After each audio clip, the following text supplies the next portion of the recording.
देखिए आशीष, आपको याद होगा हम ये पिछले हफ्ते डिस्कस कर रहे थे कि अब आपकी अगर बस छूट गई है, अब इस बस के पीछे मत भागिए क्योंकि वो तो आप नहीं पकड़ पाएंगे। मार्केट ने आपको एक अच्छी स्विंग दी। हमारा फ्राइडे को ट्रेलिंग स्टॉप लॉस हिट हुआ। फ्राइडे को हमने एक व्यू लिया कि अब हम न्यूट्रल रहेंगे। कल भी यही व्यू था कि अभी जब तक मार्केट री एंट्री नहीं देगी हम बात नहीं करेंगे इसके बारे में। अब मुझे लग रहा है कि पिछले 2 दिन की इस करेक्शन के बाद मार्केट में अब एक अगली बस आ रही है।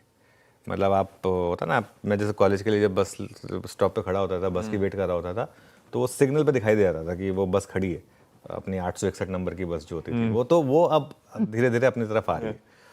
अब लेकिन ये उनके लिए जिनका व्यू पोजिशनल है, उनके लिए नहीं है जिनको अगले स्टैंड पर उतरना है। उनके लिए जिनको कॉलेज जाना है या ऑफिस जाना है, वाकई में लंबा वाला अगर आपको डिस्टेंस ट्रैवल करना है तो 9 दिन तक मार्केट ने हायर हाई हायर लो बनाया निफ्टी ने, और उसके बाद प्रॉफिट बुकिंग आई। फ्राइडे को ट्रेलिंग स्टॉप लॉस लगा।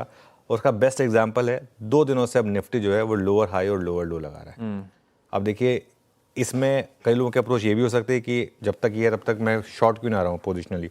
हो सकता है वो अप्रोच भी ठीक हो, लेकिन हम यहाँ पर ज़्यादातर बात करते हैं बाइंग अपॉर्चुनिटीज़ कहाँ पर आ रही हैं। इसके लिए मैं टेबल दिखाता हूँ आपको। लास्ट के 2 दिन का हाई और लो 18 सितंबर को 25,448 था हाई। उसके बाद 19 सितंबर को ट्रेलिंग स्टॉप लॉस लगा जब वो लोअर लो लगा था। 25,329 का लो ब्रीच करके निफ्टी ने 25,286 का लो हिट किया।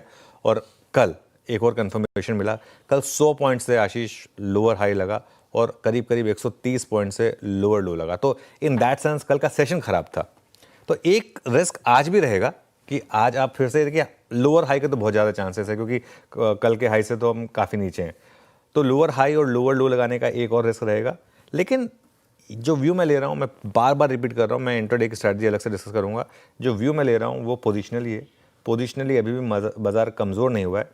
और 2 दिन की गिरावट से एक अच्छी चीज़ हुई है, अगर आप किसी भी अप ट्रेंडिंग मार्केट में 10 और 20 डे एक्सपोनेंशियल मूविंग एवरेज के बीच में बाइंग करते हैं और एक स्टॉप लॉस रखते हैं तो वो अमूमन अच्छी रिस्क रिवॉर्ड होती है। देखिए, मैं ये नहीं कह रहा कि ये ट्रेड चली जाएगी, हो सकता है ये ट्रेड फेल हो जाए, लेकिन लॉजिक बनेगा अगर आप 10 और 20 डेमा के बीच में बाय करें तो 25,150 पर 10 डेमा है और 20 डेमा आपका करीब करीब 25,000 पर है। तो ये 25,000 से 25,150 के करीब का जोन है।